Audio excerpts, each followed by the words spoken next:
Eliki vanogo mi. Anyono gbe me. Odo me nuwa. O my beni bari ware wa boss me blessing when is we are yeso. Yes, darling. You know me where why not? When we are telling them, we more way at all. Okay. What is 10 minutes me? Ya go mudia. Eliki vanogo me. Era no ye huevo. Bano. Ano na. Ye huevo ya. Imo back anje. Menede. Oje. Ogo me. Okay, baby, you know what? Just 10 minutes. Ya go mudia, eh? Okay, day. Okay, bye. Mini we ni aba Likiba teme na we di buya ade. No, Donny, I'm married, no. Likiba ti wonu buya ade. Okay, don't hear me areke ma we marry na. Ti me do ti o le mi ari o. Bless you. Iki do ma wo were here. You can just go your own now. O gwa mo me tie. O do mi awon me teme na ni okay do one with the cancer. Bana wa mi ga amu egbin na o akiewu. Bless you. When get any meji. Make way. Me take a chance be oni. Eni o keke we atana bi we ma wushi megwe. I say friend o keke no anye me na wa. Did na I plan a marriage you know, I should be close to more and no keke we ya wa we e chi brass me de just me wa me down. Me we she brass Likiba.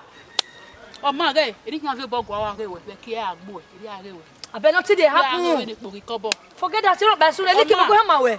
O keke no keke we no go me because Likiba obia no see guess here we bo. Me na we bolo so be dey ko mo se we bo no see eh. O no be me na dey ade. O ko go man no. Dey read ya cool. I should not take it serious. Lao. Yeah, cool. Likiba me. E mo ya le lo wan pa ko. Okay. It's my heart. I me hi on Likiba e no. Oma. Ami. O take up me no me na ke. Ni me take up no we. My mo egbe. Blessing. Wow. Sure. What we go no send me na. 10 minutes come here we are say ba ni ke we are say Joshua kwale moto we na nya ga dokinya e me li ke be ya le won ba ko e to was me wo le place on ma wow o ze na ni ku ni e na sha kai me ala de na ani wo no le li me ade wo na 540 euro keta even 40 euro ike wo we Jesus no one no what be ranya no one no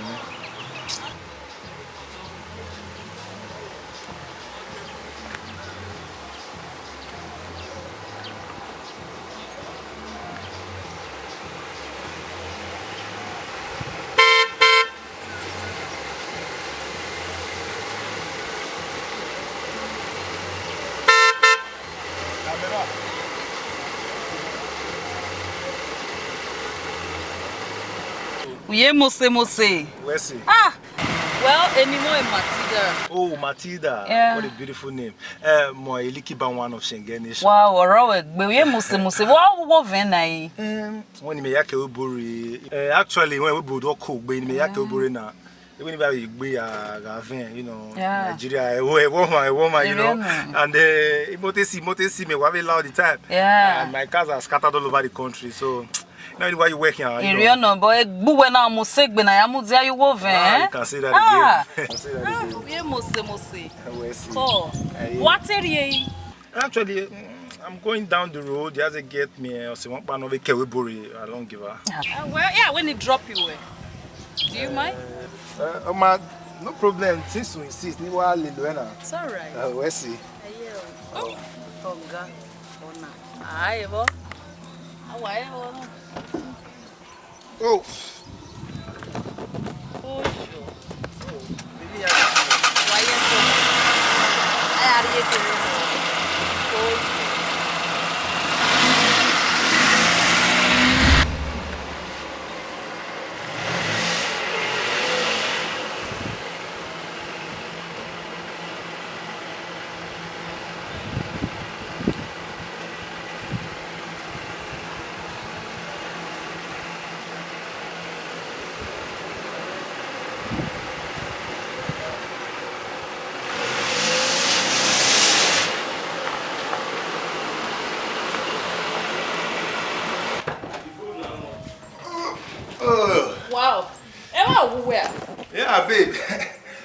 No, not really. My leaky bar. If I want born a cousin in here now, when we bungbe. So he na we family wa here. He met in lay. Yeah, go along me. You go na no. Let me come and relax here. When I cast. Yeah. So you will like it though. Really Yeah, so. Okay. Come in. Yeah, go along me lay. So now you go lay, man. Wow, that's good. After you. I'm ready. Mo elikiba. Ira no ye wewu.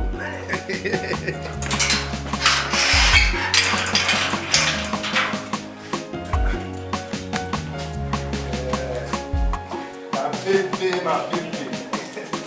Yeah, I don't know. We are here. Yeah.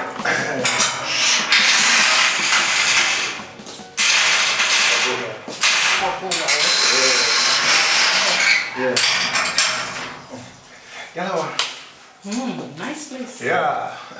Actually, I don't really stay here now. Oh, really? Cousin me here then. When I born in Yasetue. Wabumbe. I'm disguising for the now, so you're not the lady, man. Yeah. Nice place, Sama.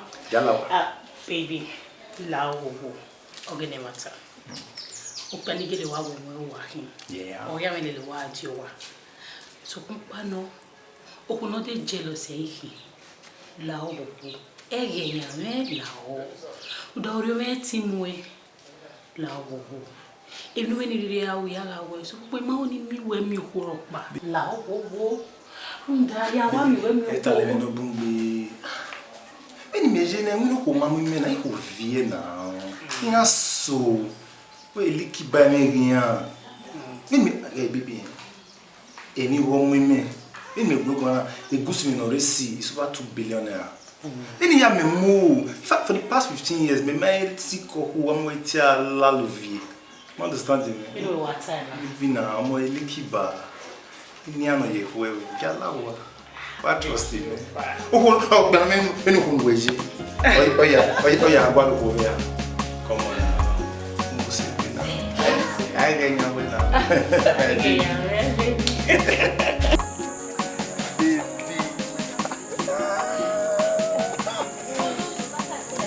You know what? You go now, but then, if now they are hell, because you go now, they all go me. Because you go now, be clients when you supply a card yes site again, 32%. You go to expect us to go. So we love you anyway. Once they hand you go because they might try. Baby more likiba. Baby, you go me. The problem is I cannot access my money at the moment. Yeah. My goose already I see. Or what to it? They were Chloe. I'll pay you in double. They love you anyway. Or say how you will come. I try it. But then yeah, worry me. You go me, baby now. Okay, man. Trust me. Med worry you. Worry, what question? Try to move me back when I know the core you go. My uncle. I'm a friend. Ya buwaye man. Ya buwaye. Ibi kibano de busca.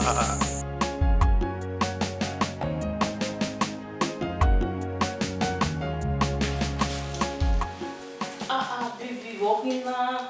When wa we na we me so wo You made it into you are not told. I'm not happy. walking what's so great one. You may be wrong. Yeah, but we can discuss with where they my goose go 20 million naira is wasting away just because they took 2 million naira. Man, go one woman. Calm down. You come over here. Yawe no when you are sitting where The most painful part of it, I have this money, so that I cannot access my money at the moment. I understand. Yes. It goes to me, television, I don't like this. Tomorrow is day on now. You work, you day 2 million naira. You can't tell me where you are clear banner. I will give you some to add on one. When buy any polo. My dear, room day fridge no way. When make a boy way. If you know you wear or make wall. Mammy, none in where you me. You were setting door now. You understand? That's why I want to always make you happy because you are my boo. When we're here now, I worry my love. When we transfer, I have the money. I can do anything for you. When I be more, hey, We'll see. You are woman. Baby, I can't number women. Okay. 01 27 63 23 14. Okay. Elikiba. Yes, you are woman. You went. Really? I'm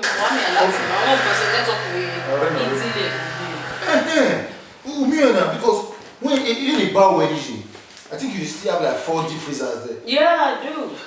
A freezer no way container is over 30. Wow. Maybe yeah, if you so no, do you want no look? Do you know if you are cover for the money? You know, but I bet you are women. Where's my baby? You know I'm always there for you to do everything for you. Baby girl, let me go and make up for this. Idiot. What? You want to go gourmet or tell me? Eh? When you go no, and I'm Suona, when you go 1,000 euro keka. Huh? Nagano go, Kekanyade, we marry go no son in the mail. Okay. Okay, Elini me when I la Louvier. I want money in me. I mean, Lalo Western. I mean, I walk one yalalo. We are barn yalalo. What am I woman go? Go look for money. Ladia, when you are, no go gourmet. Oh, you never go. Eh? Okay, who want me go in Nigeria? My friend, send you go boom, and I didn't know. Woman, we not way. You man, me number, huh? Oh, my way, or phone. Nonsense. Oh, we never go.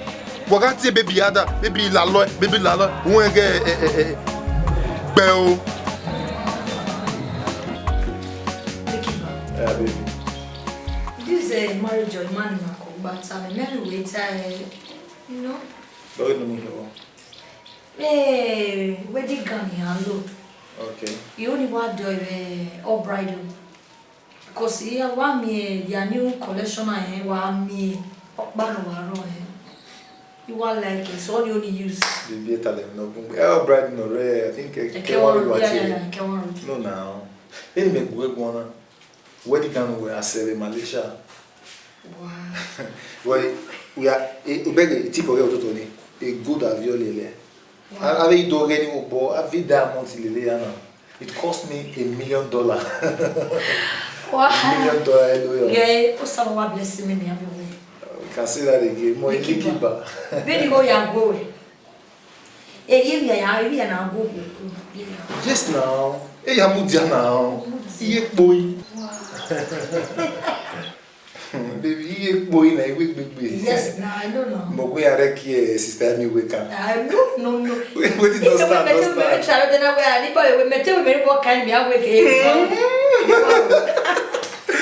Ye boy, my darling. Okay. Baby. Yari, what I know where worry me. I will join you soon. Let me just take something inside. Why not to make what walk back? Why do you want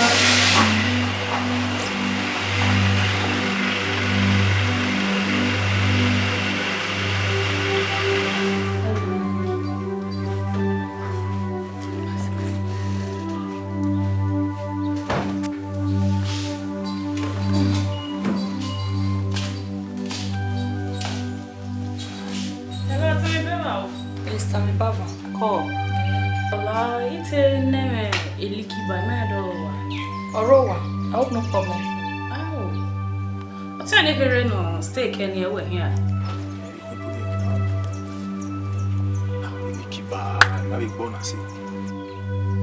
What's your name? No, I'm his wife to be. A fiancé guy.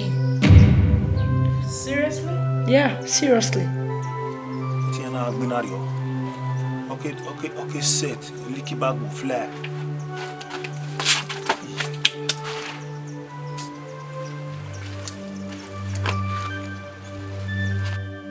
Alright, no problem. La la dia wo wa gun ha me we Matilda ti se ara. Whatever.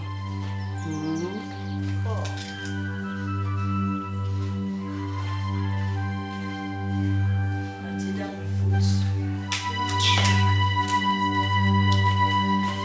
Elikiba.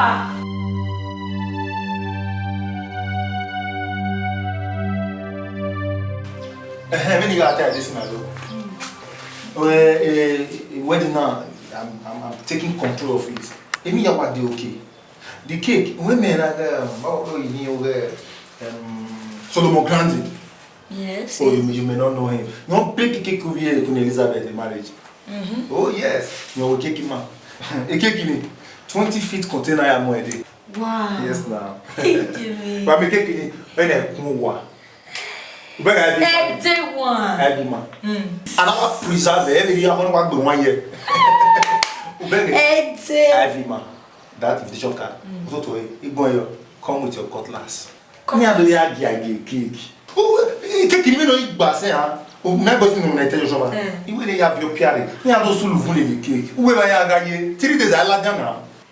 Because the cake opolo be now. Wow. Ah, Carlo. Yeah, and I do work no say me. Na dey married that take place so. Na me be Rona. I was saying yeah where a marriage may take place now. Baby what's my name? Elikiba. Eh, Igoro. Yeah. That reminds me. Remember we have mommy baby no day. We go allow one guess one what we go. Obviously not me. Boy Barry now. I am Barry. Oh, boy Barry Medokana. No, not Barry. She said her name is Matilda. Yes, Matilda. What's her name? In here where Matilda. Matilda. Baby, what am I? It's a man where Rowa, you know how I'm oh, shit! Imagine I'm going to team. Make a win, Mary. God. Baby, why? 25 million naira getting me. Oh, 25 million naira. You getting business in Europe now? I would have. No, don't tell me that rubbish. You go in me, I tell you, I'm with Lesa Kappa. They marriage him and go. That's the money I planned for that for the musician now. Baby, my own Makata, me, before I know it, she just left. In my now. Call that shit, that can my video. It's a phone, that's it. Oh, man, I found cool.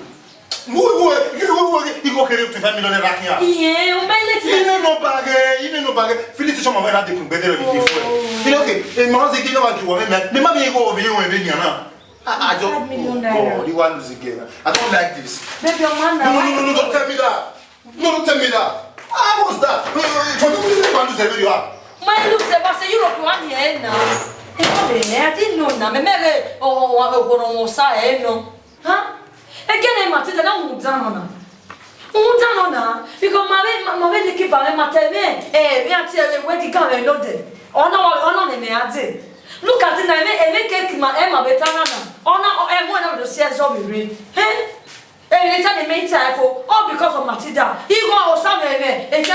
Fiance na o marry legbere. It's a big go near it no day. Me I get a good lawa. Every cake at 2 feet. No, cake not just a 2 feet container. Baby Lana. Licky Banoga.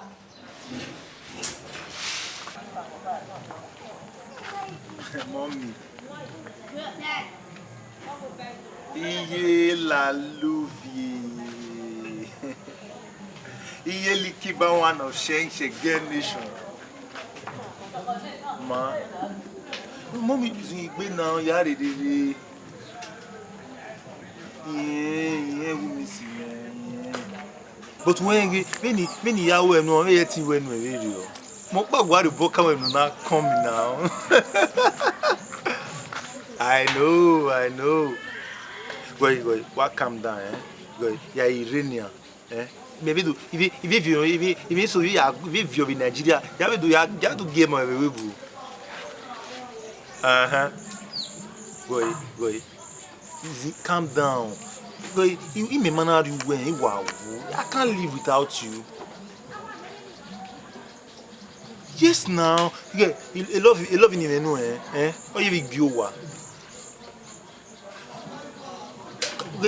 you've not seen anything yet. Baby, we're seeing no day. I got the alert. That was huge. Really? Next week? Okay. I worry. Well, I'll send only next week. The upper week, what be even airport market so agbele you wa. You have a more la luvi now. Eliki banwa. Baby, he go vie. Ita mi awe. What's it called? Yanso. Ina we baby me rema ni ba e mu ehe. Yes now. I love you. I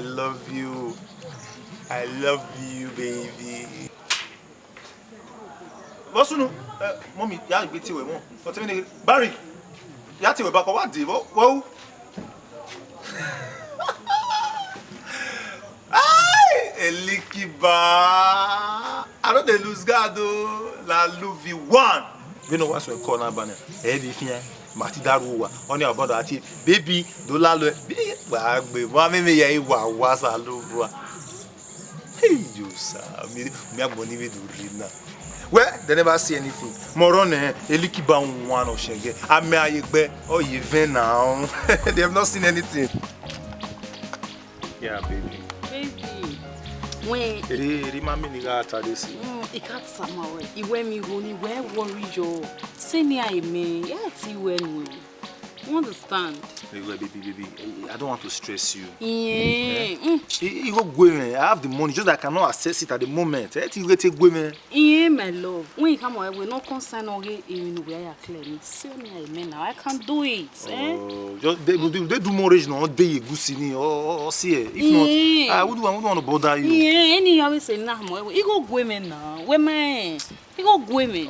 You ma lo enu we no mo see the he lo e na. Elikiba. It's alright. No insist no, you know. Baby. Yeah. No dey ha iro wa we. O me girl pa de get here woman no baby no iman ni ba bo wa we. How was you jamais you know? Are you serious? Women. Okay. Oh, you know. O ma tan gbe, o ma short o ma follow gbe. How much get you? Iwa come tell, iwa come Thank God. Thank God. Baby, again, open my fian way. Iwo ye ke wa ko aga eberi na o. Thank you, Jesus. Baby, go again here. Egbe mara. Sawe si o ti hian ni. Again, iwa lawa ya kwe dokpa. Ike ware, ona wa di slippers here fa. Ejo. Ha no now. We na you gbo ma beri o yo wa. We girlfriend cousin me no. And one a cousin a boy na. So ya we need to kwe for. How you do intimidate Baby, let's again here. She's mentally sick. Meje gbe keberi o sawe si o. What about you baby me you know? Ani ga ti we no ba we ma jo. Ti no ba we ma jo. Okay, sorry. Any fun me ya do yo no when get Nigeria mi pa wo na. And if we wa be lu e generator mighty adeg me cousin me. Okay. I love you. I'm sorry. All right, baby. All right, darling. I love you. I love you too. Don't worry, my love. Yari mo. Where can you? Me ma woni mi ro pa worry o. So na when we wa post na we wa pe ni me really. I have the money, just that where the money is not Yeah.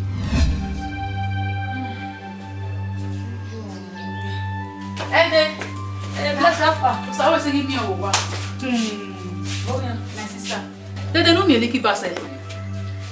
One your question. Who do I know where the name of boyfriend is? In man no ta no be we they know me Elikiba say when me e na be no there. Blessing. La only to do.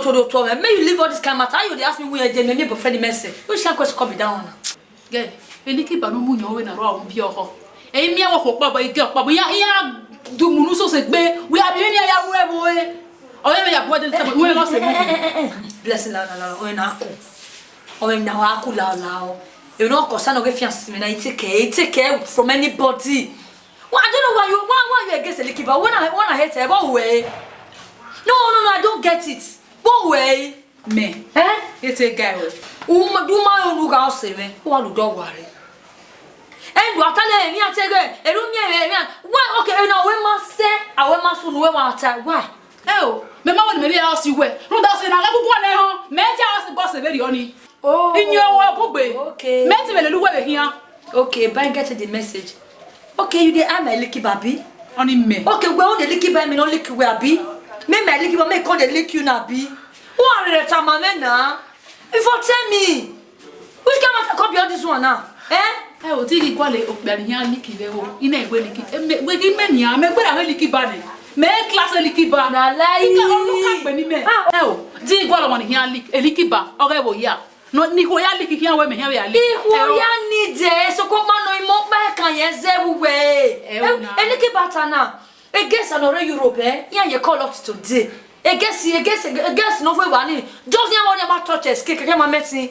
So licky ba na do fun mo bo. Ugbe ni my sister Laho. Gemena geba igube oni.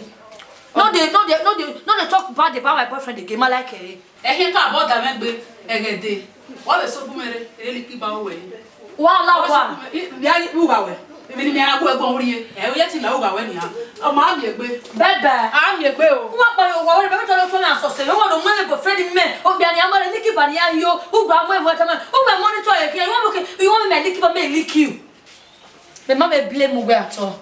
I don't blame you. Me no e tell me when me no tell me e fiance me no time ma we no. Now you come come talk about my licky ba. Me we. Ni na choose on who a chief breastman lele me or say gbe no mo we. E worry. Ya choose on we no chief breastman lele me. Na here you take here. You say na the way canopy you ko here otaji.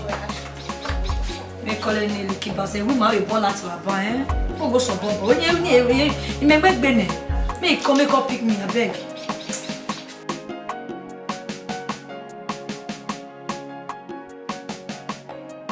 So, me wa drive it. You only go come and pull over. So I pull over. And I also know. Yeah, good by no. Agreement is an agreement. But then the level that is 90%. 90k ni talk back. Ona talo in a way no. Stand by that 90k. You know. I never want This is me, Barry. Wana like go be. Any ki ba we say baby go. Bibi bueno no. Agwa. Gary. We are here. That's the baba. Oh, you're looking beautiful. Oh, thank you. Okay. Licky Barowa. Everywhere, but you're looking lovely. Go on. But come over. Yeah, make way. Whoa, you're looking good. Good day.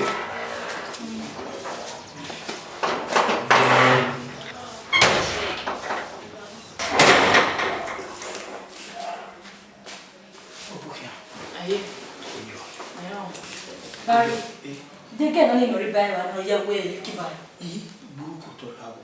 Why? Calm down, I get home. A younger sister, man. And so? Yeah. I don't make you say, Rose, I catch you in a blue man. Remember. Get in the beginning, I get more way. And remember, what they are on. Oh, well, now you don't not have you a pure.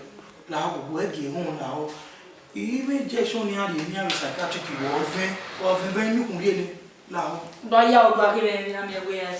With your fours, they have women told you now, you might be one at your one love.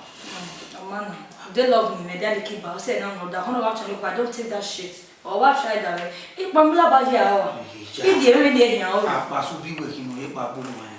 Huh? Let me say, give me a smile, I will smile, man. You know, I say, yeah. Oh. Swat. Oh, shit. Where's where you going? Mama. Yeah. Oh, Rick, I make sense now. No problem with that. Why come here? Ah, yeah. Bye-bye. Yeah. People are there, maybe. Bye. Yeah. Marking your younger sister, man. Oh. Yeah. Oh, Golly Bay. I never know your boy. You know, I must say, no, I teach you more for what I will improve. You are begging me, don't you want to be a who boy out here, my video. Yeah, why anyway, I be a family over. Mudani was in a piece a gualo. Imagine that one upon the young years, it's all city name. No, you don't talk like that. Magi go away man I can help me no. The family man my ya ogbo my oh misbehave the keeper is equal to the task. Oh yeah fear you. Yeah. You can know room there maybe lick back power. I really make it. Be his sister, girlfriend, woman friend, mom here. Yeah, we see me. So, why I said to you? I may have said to you, is the 90 minutes I made you. Oh, yeah. Women are somebody. The keeper. No day. Oku no te oku no te si wo bana no de oku no be te si wo bana Do na me. Ma we precisely wa gist you. Me wa get dinner wa baller from nowhere. Bye. I dey come now. Oh yeah. Remind me.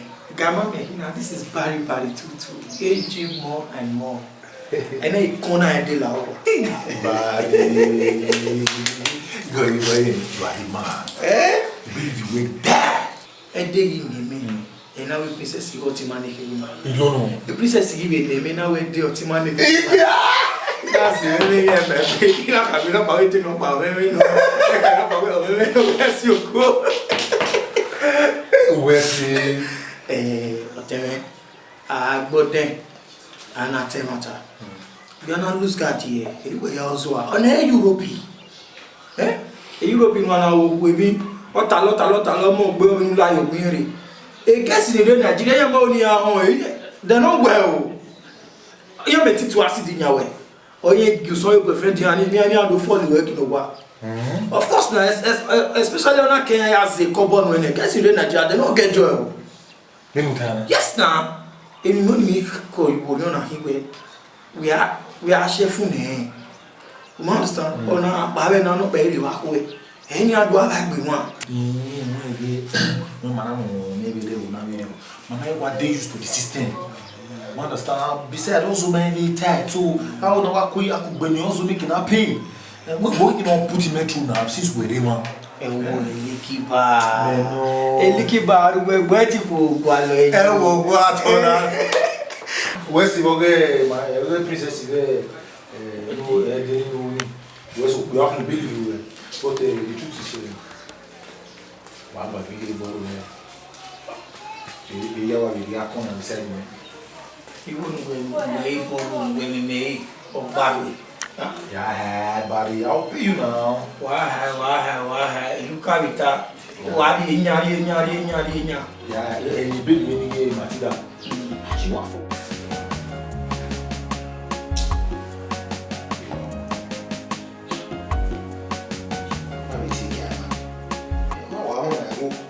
I said, I knew you now. Where we move phone, eh? Oh, Miana, oh, Mamma.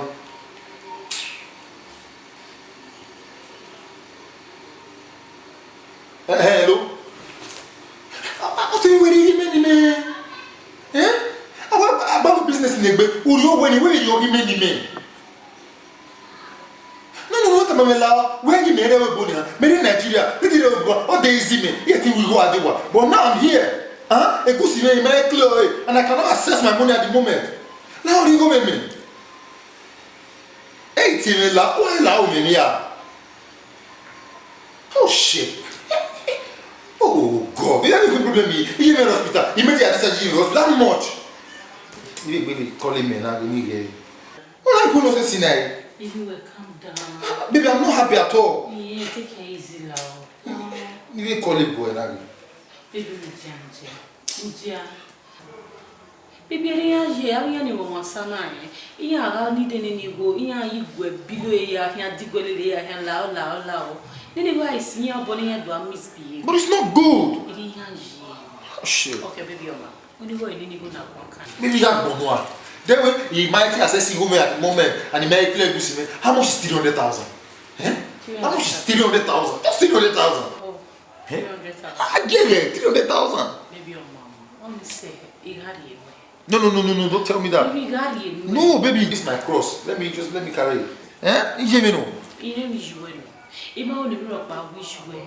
You know they discharge the hospital. A mother don't have one can. Yes, my darling. You're my baby. What baby? I love you. I didn't know. Of course. Okay, we don't soon want you. You made the cash. Marry it to you. Yeah, transfer the money like 300,000. It's like that. But you bother with You are not bothering me. Huh? Oh, damn it. Oh, but baby, consider it a loan. I will give you the money. Once I access my money, I will even double it for you. Thank you very much. I love you. You know, I love you.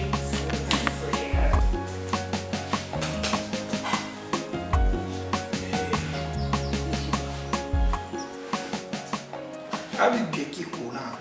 We will toss living at table tennis now.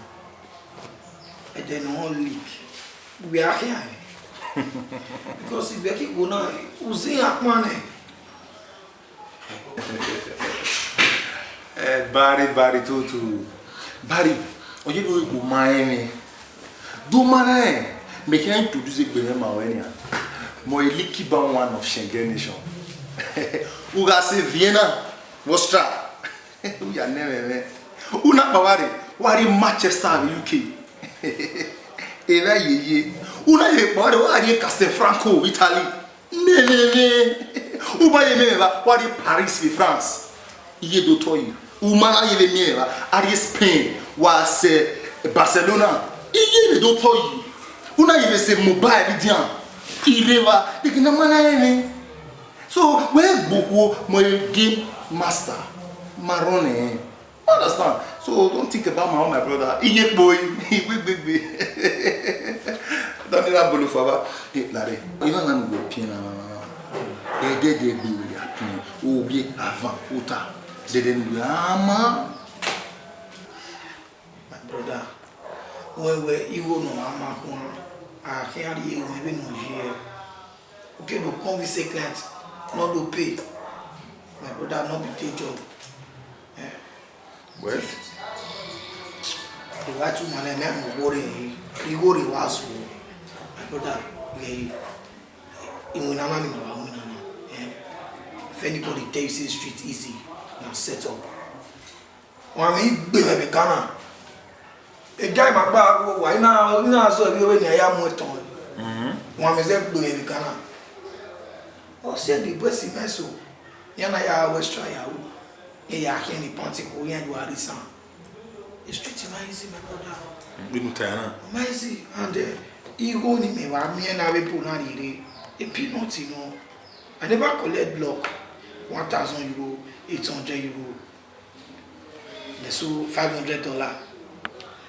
What you boss say man na you have small guys na ya buy. Maka we ni le we bo.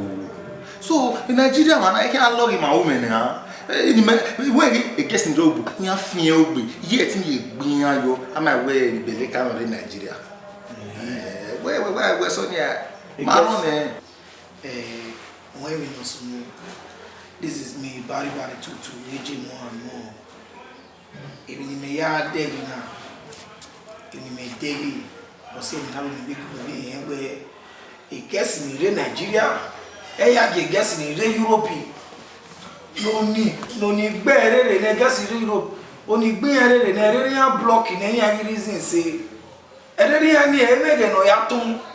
You don't need one me would do. A gas in Radian. Castle cover off a young if it leak. But what Not take your money and maybe not take your money and maybe. anyway, more leaky bar. When a running not a leaky bar. Or kono ya arugbo. Amena do gogbe. Oye fe. Egbe a.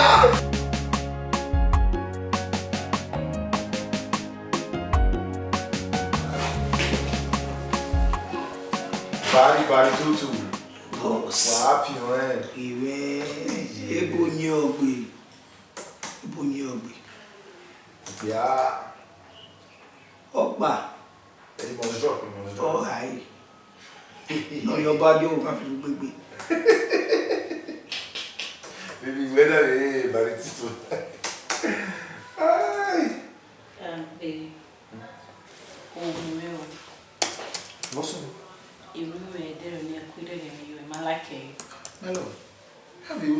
Eh, by getting if you don't go to Coloca.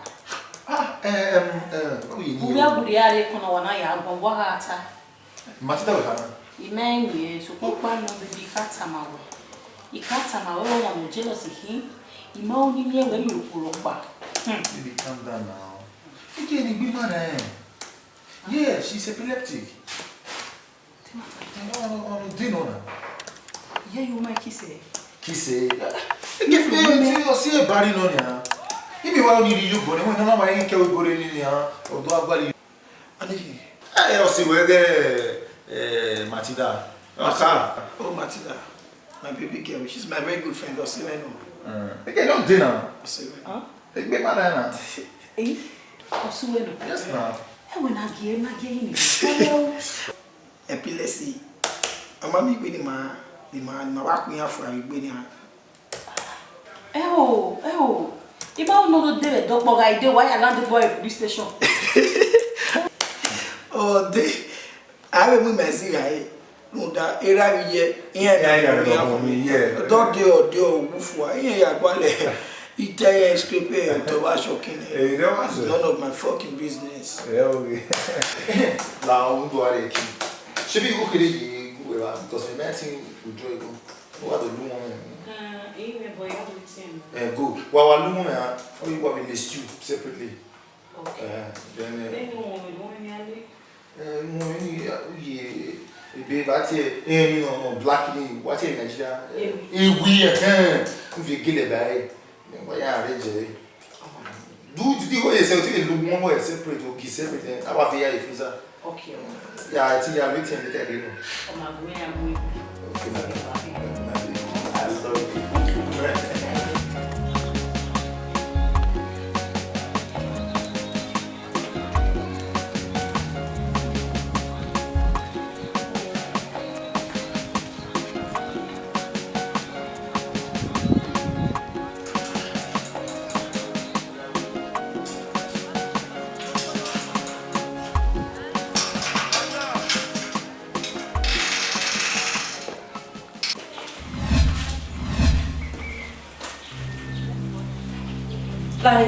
Welcome to.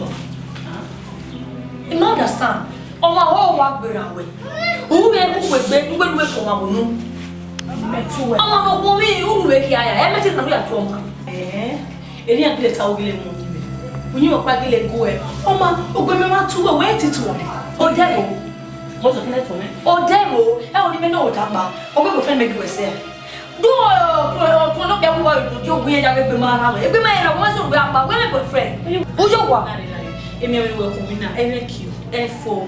Oh, F4. Mogele wa. Hey, I'm a one. You are my food bomber. Me 40 way. E don't away on go any. Oh, my ever hey. Me and a wreck man. Oh, when I'm over way. And by the time I was here, that worker or wish me below psychiatric came wearing. So I believe where all you stop with, but they were money. Yes. When you went with my boyfriend to wear in the case where my boyfriend, if my boyfriend has a look, what you want to wear? You got 1 or 20. Oh, any somewhere. Hey, woman, I tell you where we are telling you. I'm waiting very good. New penny can only no one Tony confirm. Me, I think we have anywhere. So come back on my mom and don't want to me.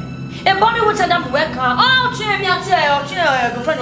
Now, I don't have a friend to it. I don't have a friend. You need my boyfriend alone now. I'll tell you about me. Yes, get friendly keep by you. You're not serious. Hey, don't not tell another. Don't get my friend.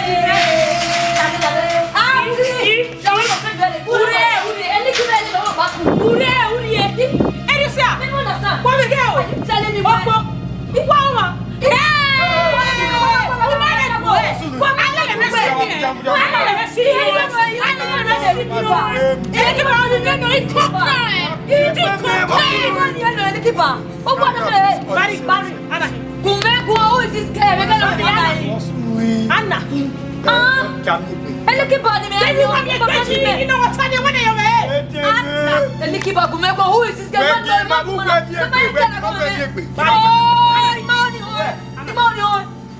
Barry, where and where to Mohammed? Imagine for women okay, oti enya to ki ba no. We ma tell me to dey fu am. Uwe ti bana ri. Wagi akote mata na mi lo pare mana. Mi ja make sakati na mo tu ata okay oti.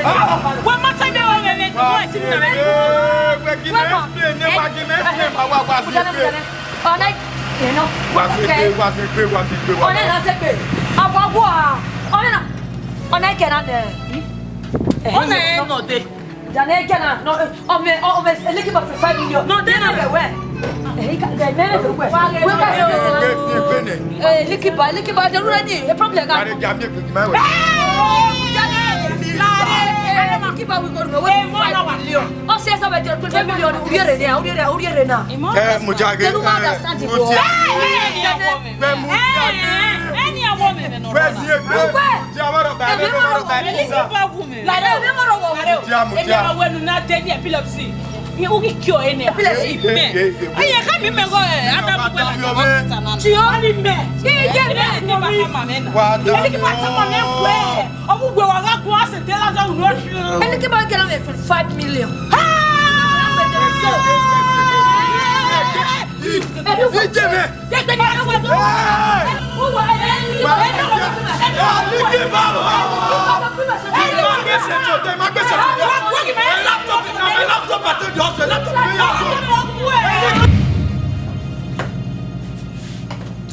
You mean where a guy na really kiba?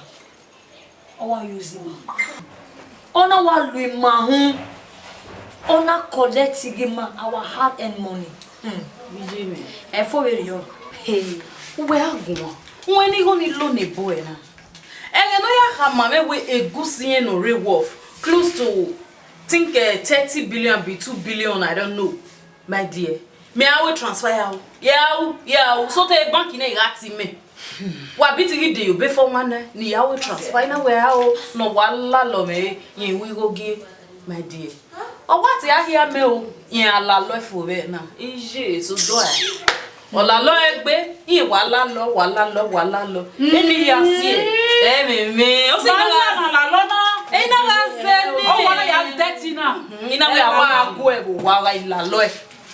Ya ma ye go e. oh yeah, ma Europe. They were there when you were lalo. No, ama be lalu we. My dear. Ba lalo na. O wana ya dirty na. Lalo. Oh, lalo e no lalo gbe. We ain't you understand. I might walk man there una tabi ona. We na walk man you do afa. Oh, you can't understand. E lalo ni ori ri bo. Yeah, o se be. Ogi mewo ogbobo bunu e.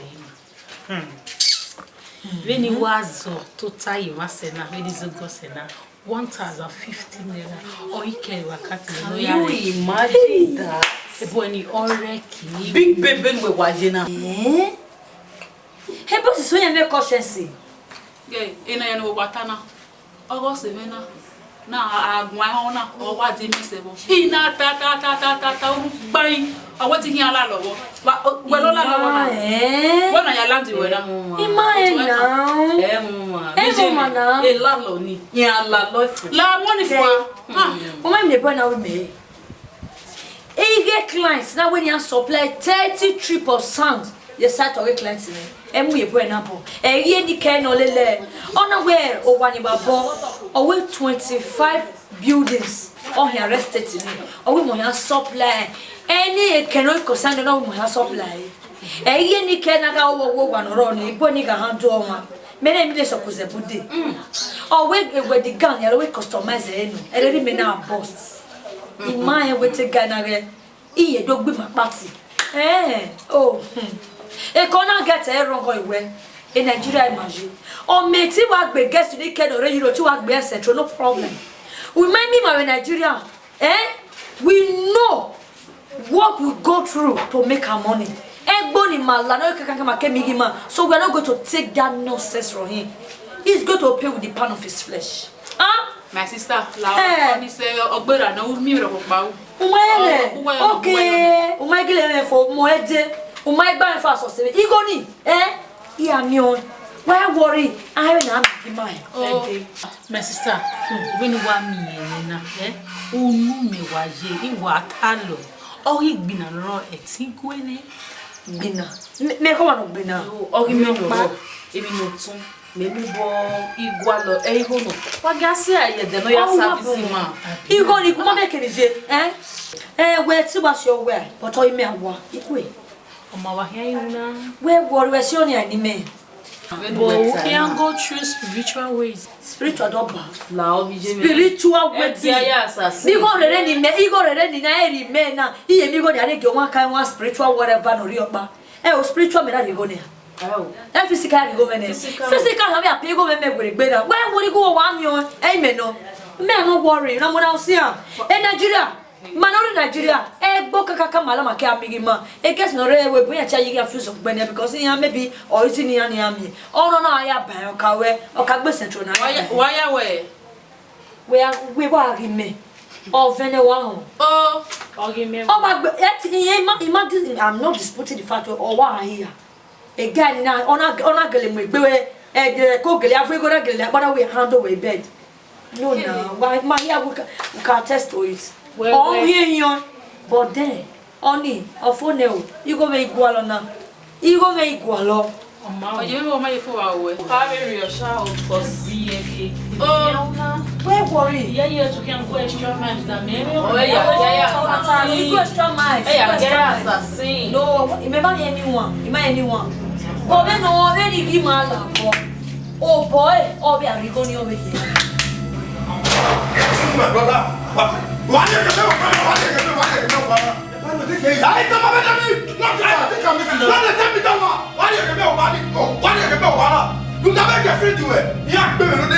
go? You understand? They may get Ghana by now, China to lay you on. So why did you so quick? EFCC, why did you so quick? EFCC, you're calm down. I said, give me chance for this. I'm going to do my job. I'll come on. What time? Because I tell you, you think I come on, I'm not still here. Now I'm not concerned. You go with it. Yeah, I'm not sure. I bet before you come on, you give me money. I'll pay your money. I'll leave here. I'm going to fucking get you bounce. Stand no sense to that one. Who you fast? Then the guy baby see the back baby. Who stand no sense to that one? Anyway, you go to the man me rock my dad. Go give me money. I'm going to do that one. You stand off the follow me. Go give me money. I tell you. Okay, we have to document me there. I want to do a fan on that. Give me document and come off here. I don't tell you. Which kind of flip down? I said tell you also. We are documenting where you go. Let me tell travel. I go there. Document everywhere. We have your document everywhere. Il m'a vu. But il trouve un oreille. On peut me dire là. Et viens Gina.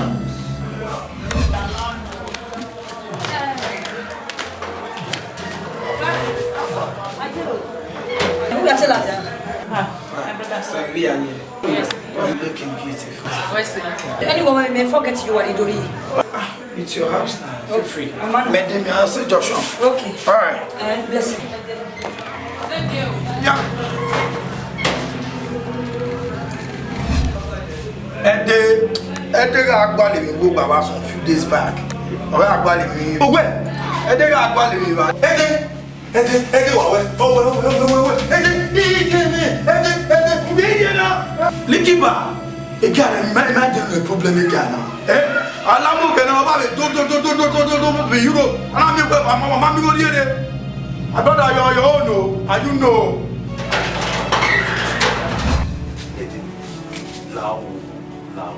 You saw ball look here. Why go give you now? We may go. It is how we now. Where we are so you saloboa. Where else saloboa? Maybe we wicked say. Eddie, what me baby had nuti ne. Imagine they had a softer igual. Baby me no la louvi. La louvier. Et la louvier na la lona. Oh ya la lona ginoto. Ude o idole na imumene o yo oli my agban yo be va no ya be di ko ginoto.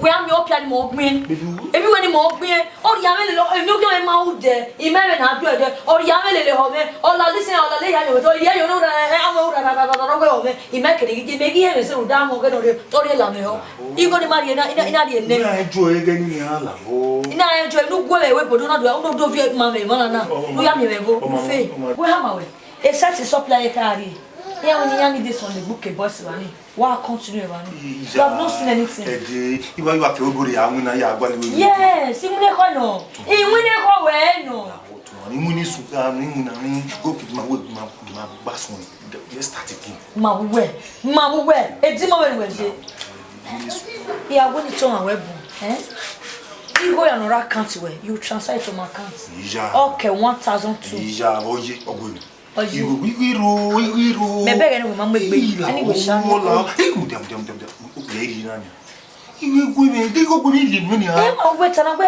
na gwe the problem even o tana say me atu to na but I'm traveling I don't lose God edila okay make am mundial don't waste my time okay imi na itafa ego no gumi e ya the ticket we gbe apa e woni ya kame wo ya kame ama mundial hell ije ni hell let me know eliki ba don't lose God odi man e me guess no Nigeria do dia ma the back to me the first one ti aka number 032 24 68 95 yes a day how we are just up here forever your negative ya riene